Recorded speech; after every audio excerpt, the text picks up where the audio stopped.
বাইরে ছিল। আপু ক্যামেরার জায়গায় কথা বলেন একটু। হ্যাঁ বলো। কুসুম শিকদার একটা সময় সঙ্গীতের একটা উজ্জ্বল তারকা ছিল। তারপর কিসের জন্য হ্যাঁ 8 বছর। আবার একদম নিজের ডিরেকশন, নিজের অভিনয় সব মিলিয়ে শরতের জবার যে প্রাপ্তিটা আমরা শুনতে চাই।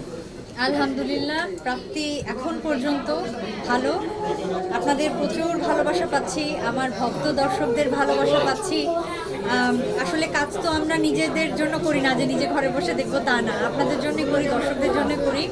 এবং শরতের জগৎ থেকে যে পরিমাণ ভালোবাসা আমি পেয়েছি, এই কৃতজ্ঞতা আমি কখনোই কোনোভাবে প্রকাশ করে শেষ করতে পারবো না।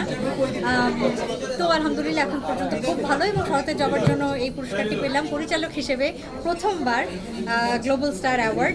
ভীষণ ভালো লাগছে। পুরস্কার মানেই তো সত্যিকরে নয়, সেই জায়গা থেকে শরতের জবার পরে আসলে নতুন করে ভাবনা আছে শরতের জবার। আমি তো যখন থেকে কাজ করি আমার কাজের সংখ্যা কিন্তু আমার জেনারেশনের কোয়ার্টিস্টদের তুলনায় সবসময়ই কম, কারণ আমি একটু প্রস্তুতি নিয়ে একটু সময় নিয়ে কাজ করতে পছন্দ করি।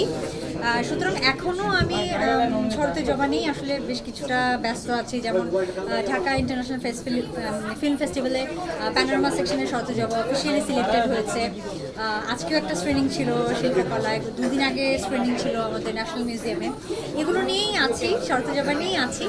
সো পরবর্তীতে কোন কাজটি করবো এখনও আসলে বলতে পারছি না। হ্যাঁ আমি সত্যি বলি সব সময়। না, অভিমান একদম ছিল না, এটা ভুল। কারণ হচ্ছে আমি কাজ করা ছেড়েছি আসলে 2018-তে, একদমই যখন আমি শঙ্খচিলের জন্য জাতীয় চলচ্চিত্র পুরস্কার পাই শ্রেষ্ঠ অভিনেত্রী হিসেবে। সুতরাং একদম সর্বোচ্চ রাষ্ট্রীয় সম্মান পাওয়ার পর আমি বিরতিতে গিয়েছি। অভিমানের এখানে কোনো জায়গাই নেই। আমার ব্যক্তিগত কিছু সীমাবদ্ধতা, কিছু সমস্যা ছিল, সেসব কারণেই আসলে এই বিরতিটা ছিল। বাট আলহামদুলিল্লাহ শরতের জবা দিয়ে আমি ফিরেছি, আমি এখন অনেক খুশি।